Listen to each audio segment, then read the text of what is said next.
environnementaliste. Elle vient donc...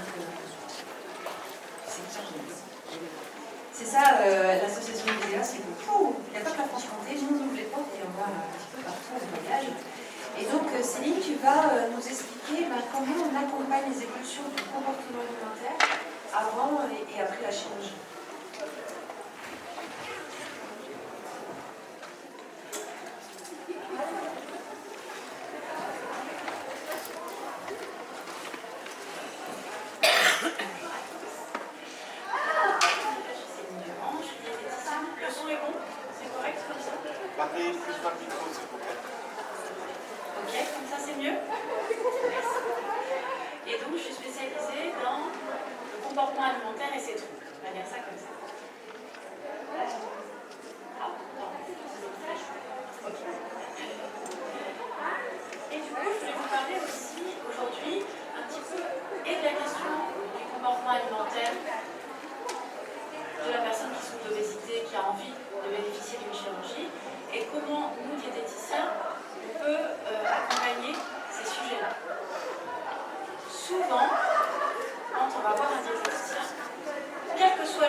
Et du coup, tout ça crée ce qu'on appelle la culpabilité. Et ça ne va pas être soigné par la chirurgie.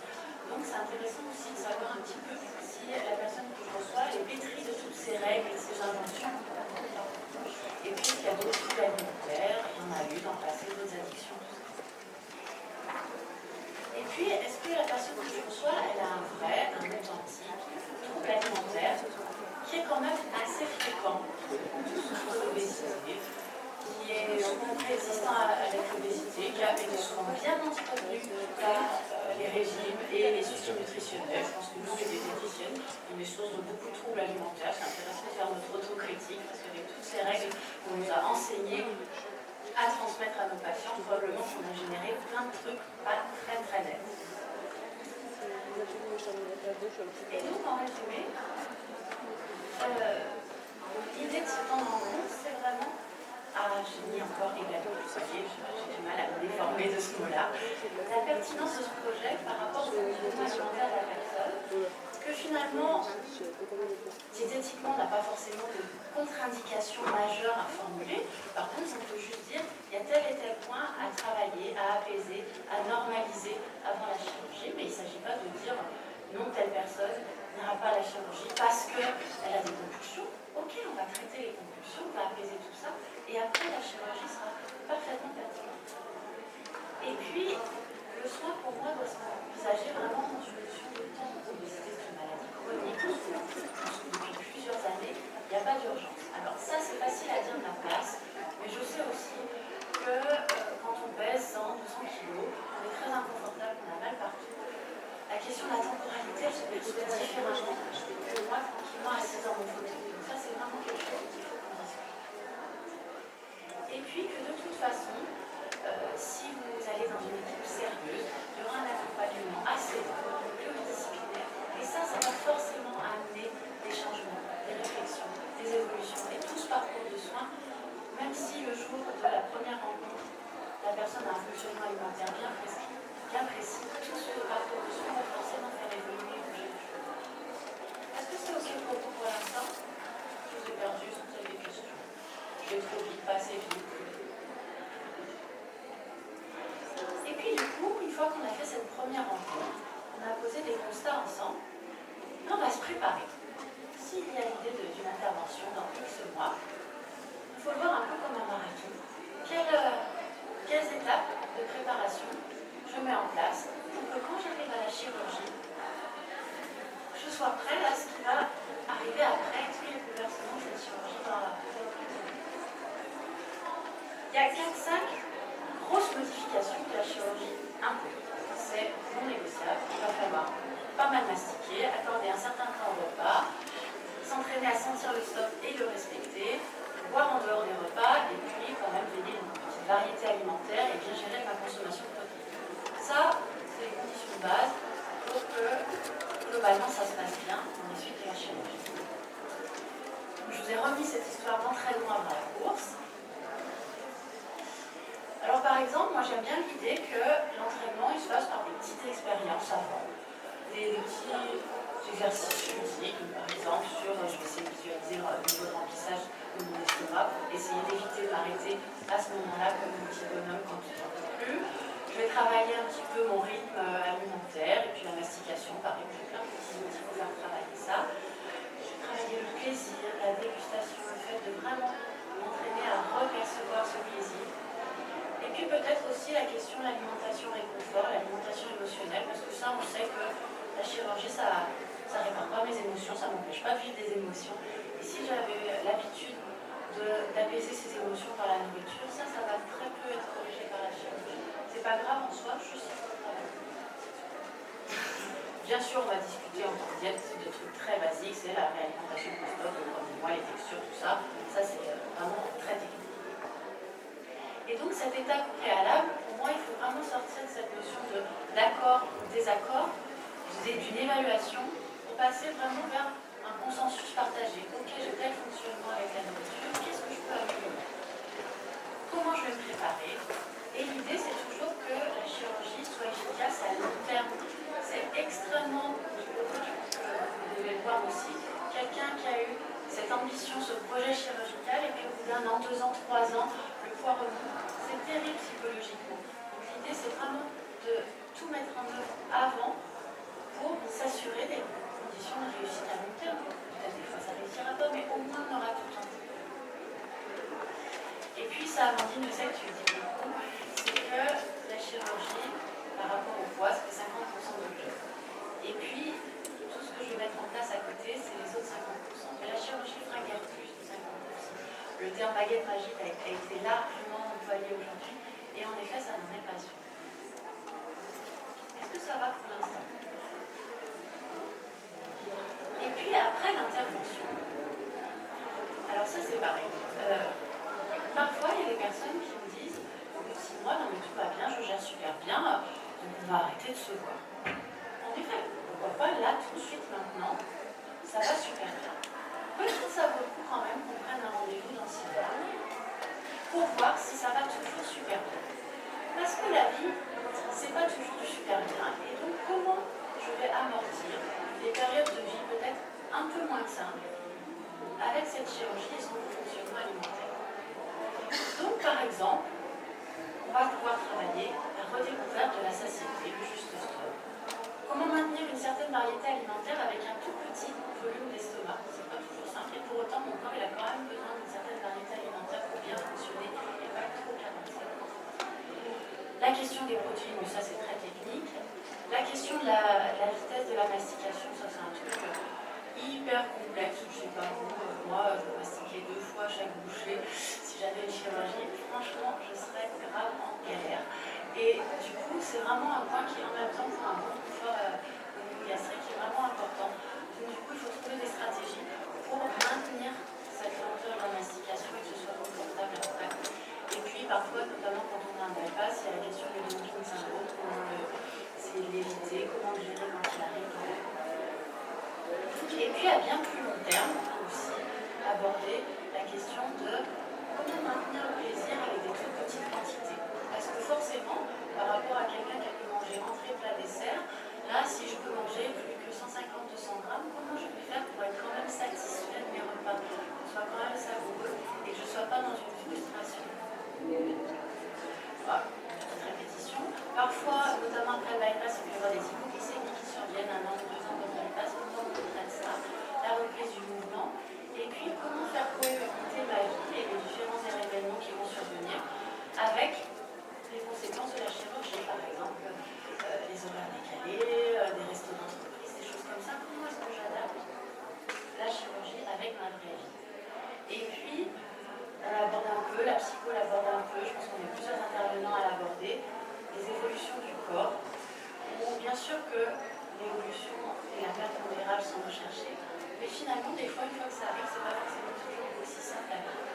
Il y a des tables rondes aussi. Et puis, il y a quelque chose que j'aime bien, c'est apprendre aux personnes que j'accompagne à devenir leur propre observateur. C'est-à-dire, ah tiens, là je vois que je suis en période de stress, un peu plus difficile. Tiens, je suis en train de voir que régulièrement le soir, je suis en train de repartir un petit peu dans le chocolat.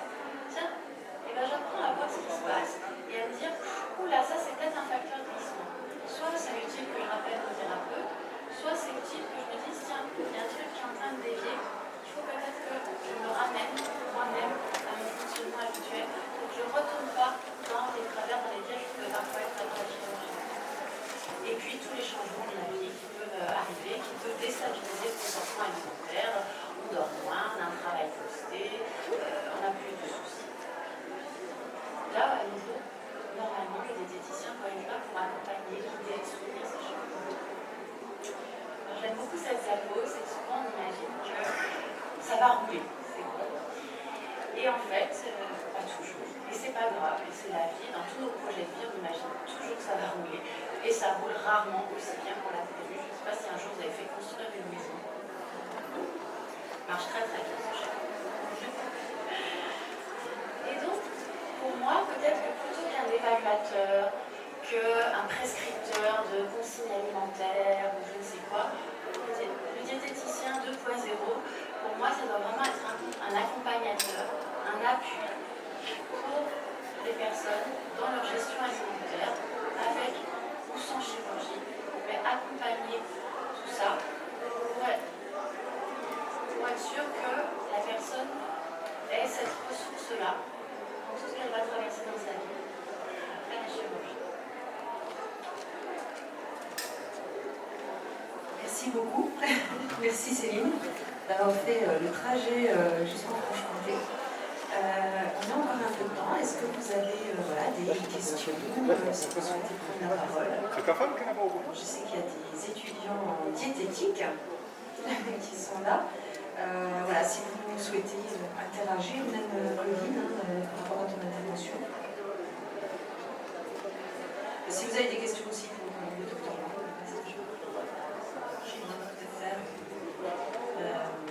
je suis le topo très intéressant et je pense que c'est vraiment comme ça qu'il faut concevoir la diététique. Ce qui pour moi est encore très mystérieux, c'est déceler chez le patient s'il va rentrer dans cette démarche et quand est-ce qu'il va y rentrer. C'est-à-dire que parfois on a l'impression qu'une personne obèse est tellement dans l'attente de sa chirurgie qu'il va faire le très très bon élève et il a une grande intuition pour arriver parce qu'on a l'impression que tous les feux sont au vert et puis on fait l'opération, il disparaît dans la nature et on croit qu'il a tout compris, on croit que oui, oh bah lui il a adhéré, super, il va revenir. En 2 ans, on ne le voit pas, on ne sait pas pourquoi. Il arrive 2 ans après. Et justement, c'est peut-être pas très rose, parce que justement, il n'a pas compris dans le fond. Et il n'a pas adhéré. Puis de temps en temps, on a des personnes, on se dit, ça ne va pas le faire. Ça va vraiment pas le faire, il ne comprend rien à ce que je lui dis. Caricature. Voilà.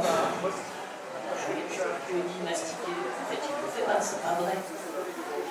Et puis, on se dit, ben oui, c'est une indication de chirurgie de l'obésité, il a vraiment des gros problèmes de santé, on ne peut pas lui refuser, c'est pas possible. On se doute que ça ne va pas le faire complètement, mais bon, voilà, on y va. Et ça se passe super bien. Il adhère, le déclic se fait. Juste après la chirurgie, tout d'un coup, on a l'impression que le ciel s'éclaircit pour lui.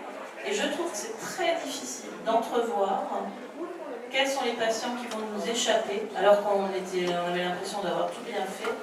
Et puis quels sont ceux à qui il ne faut vraiment pas refuser la chirurgie parce que finalement, eux, en post-op, ils vont avoir compris.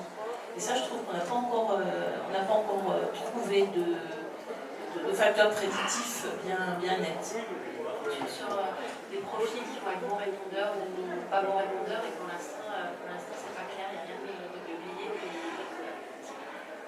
Moi, j'ai tendance à dire que je ne peux pas le savoir. Enfin, tout comme moi, il y a des fois où je fais un peu Madame Irma, je me dis, ça va bien fonctionner, ou ah, peut-être c'est un peu tendu, et souvent je me plante. Par contre, ce que j'essaie de faire, c'est que je pratique la politique de la main tendue. C'est-à-dire, quoi qu'il arrive, si vous ne voulez pas me voir pendant 2 ans, 3 ans, c'est pas grave. Si dans 5 ans vous revenez, réussite ou échec, je serai là. Et je me dis que ça permet. Voilà. Ok, on a travaillé ce qu'on a pu sur le comportement alimentaire pour la blesser. Peut-être que ça redémarrera et ce sera pas grave. Et je serai là. Et l'idée, c'est que je pense que le pire, c'est de ne pas oser ou d'avoir honte, de retourner vers son équipe de soins parce qu'on est en échec, il y a quelque chose qui a dysfonctionné. Et là, du coup, ça fait des retards de soins, une obésité qui s'est rechronisée, des troubles alimentaires qui sont revenus très forts. Si vous savez que notre équipe est ouverte, et donc on pourra y revenir. C'est comme ça que fonctionne actuellement dans c'est d'où l'importance effectivement que le soignant soit à même d'accompagner et de faire déculpabiliser aussi le patient parce qu'il ne faut quand même pas oublier que l'obésité, on a quand même une épée de Damoclès, c'est très la société, on est un peu, on l'a vu avec le Covid, vous avez vu, le premier qu'on a pointé du doigt, c'est les personnes en obésité, si elles vont en réanimation, vous ne vous rendez pas compte et tout ça. Et c'est vrai qu'en tant que position d'un professionnel de santé, de dire je suis là. N'hésitez pas à franchir la porte, je ne suis pas là pour vous juger, la vie est ainsi faite, il peut y avoir des difficultés, les histoires de vie peuvent être aussi, on a des casseroles, des deux côtés, c'est ce que je disais il y a pas longtemps. Mais même au-delà de ça, il ne faut quand même pas oublier que le système de santé commence à coûter cher. On voit avec les dépassements d'honoraires, on voit aussi que se supplémenter coûte tous les mois, que les prises de sang ne sont pas toutes prises en charge, que derrière on a des personnes dans des situations financières, on le voit en plus nous on est tous impactés par l'inflation ou autre, et combien on a, alors on a le style de perte de vue parce qu'ils pensent qu'ils sont guéris et tout ça, voilà, et on a les perdus de vue où ça se passe super bien, parce que le médecin traitant peut prendre la relève et tout ça, mais on a le perdu de vue parce que financièrement ce n'est pas acceptable. On se bagarre avec l'ARS pour qu'on ait des consultations diètes à minima 3 ou 4 par an qui soient prises en charge, ainsi que les psychologues, parce que vous avez des fois des psychologues qui sont mieux formés dans la prise en charge de l'obésité que des psychiatres. Et donc c'est toute cette approche-là aussi sur la prise en charge en post-opératoire qui est un facteur dans des liens. Tu disais l'histoire de la chirurgie réparatrice, des fois on ne l'aborde pas. Et quand on veut franchir ce cap de la chirurgie réparatrice et qu'on vous dit, maintenant, ça vous coûte 4 000, 5 000, 1 000 financièrement, il y a un impact aussi familial et professionnel. Donc, je pense qu'il y a encore du travail. Ça évolue, on voit vraiment des changements de l'implication. Mais nous, déjà en Franche-Comté, cette équipe pluridisciplinaire et la RCP qui est commune avec le milieu hospitalier clinique et libéral, je trouve qu'on a cette force quand même en Franche-Comté. On va être un peu chauvin. Il faut travailler ensemble, hein, c'est depuis le début, ça c'est vrai, c'est une force locale. Après, je pense, moi j'ai une conviction, alors je pense qu'il faut que certaines choses soient prises en charge. Je suis complètement convaincue, l'obésité c'est une maladie, on devrait avoir droit à un certain nombre de choses.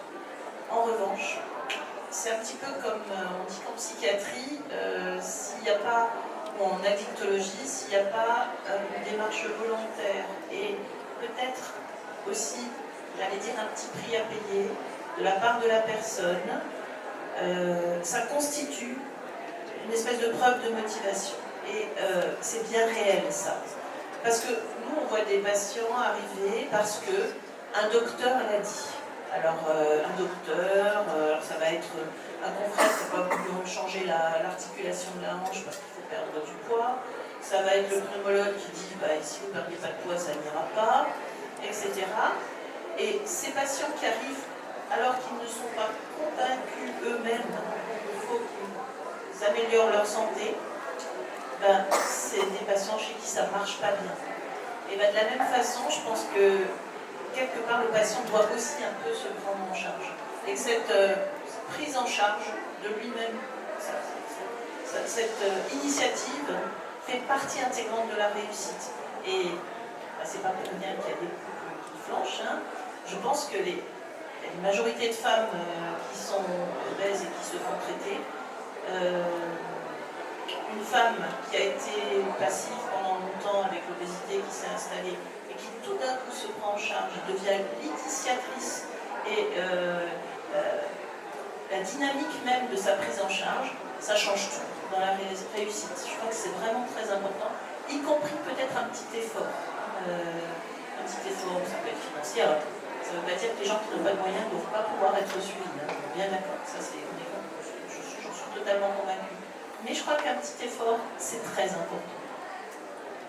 Effectivement, le fait de s'investir un petit peu financièrement, on le voit nous à l'association, hein, où nos ateliers, 2 heures d'atelier, on demande une participation de 5 €. On le faisait gratuitement, l'application n'était pas la même, et surtout la reconnaissance du professionnel qui intervenait, qui avait fait du travail avant et après.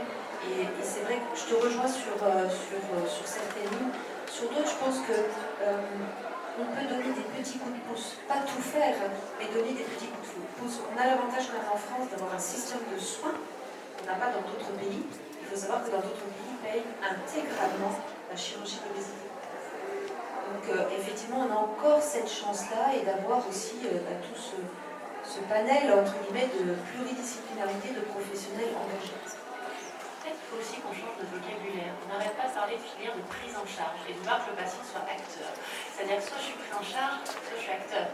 Il y a un moment, prise en charge, c'est vraiment je me laisse porter. Et notre vocabulaire induit ça aussi. Et donc peut-être qu'on pourrait parler de filière de soins collaboratifs, enfin je ne sais rien, peu importe. Pour toutes les prises en charge chroniques, le patient acteur. En cancérologie, c'est vrai aussi, patient acteur. en transplantation, en insuffisance rénale, dans toutes les pathologies. Pourquoi faudrait-il qu'on soit pris en charge? C'est un bon terme quand on parle d'obésité, c'est le cas de le dire. Mais vraiment, je pense que tant que le patient n'est pas acteur de sa prise en charge, acteur de son parcours, on va dire, c'est vraiment fondamental dans la réussite. Je suis totalement convaincue. Y a-t-il des questions? Eh bien, en tout cas, merci pour vos interventions, mesdames.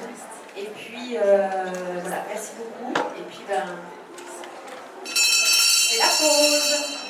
Donc, on vous invite à voir les épreuves. Et puis, n'hésitez pas à faire les challenges. Là, il y en a un super beau à gauche. Et d'ailleurs, j'ai pas fait mon... Parce que je vois qu'il y a le CSO. Alors... Attention, l'heure. Non, parce que j'ai des challenges pour ceux qui n'étaient pas là ce matin. Donc, je vais dire, l'obésité, c'est l'affaire de tous et c'est collaboratif. Je chante Chantal Goya.